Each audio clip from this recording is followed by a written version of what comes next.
the police. Police ambushed by a man in handcuffs. Several officers shot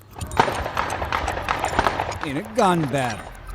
Tonight, team coverage on the officers' conditions and what happened outside the Grand Central Police Station.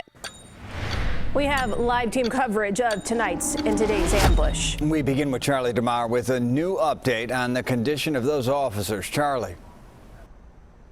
Brad and Erica, good evening. The Chicago police officer most severely injured in this shooting is here at Illinois Masonic Hospital. We have learned tonight that that officer has been stabilized. As for the other two police officers, they were both treated at Loyola Medical Center, and they were treated and released.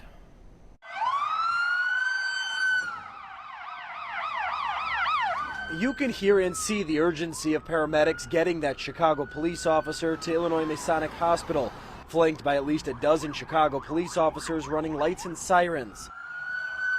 Chicago Police Superintendent David Brown and Fire Commissioner Ford met with and thanked the paramedics who treated all three wounded police officers.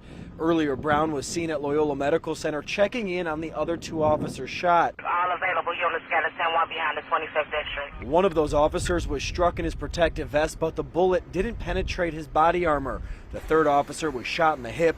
Two other officers treated for chest pains. Chicago police initially said the officer most seriously injured was shot in the chin and protective vest. We heard from the trauma surgeon who worked on this officer describe the severity of the injuries. He sustained a gunshot wound to the left side of his neck. It was necessary to put a breathing tube in order to protect his airway and allow him to breathe safely. We are working to stabilize him at this point. And again, that late update that we got tonight from CPD is that that officer is in stable condition. This has obviously been a very tough week for the entire force, all of the officers, as Deputy Chief Dion Boyd took his own life earlier this week on top of the incident from this morning. We are live from Illinois Masonic Hospital. Charlie DeMar, CBS 2 News. Charlie, thank you.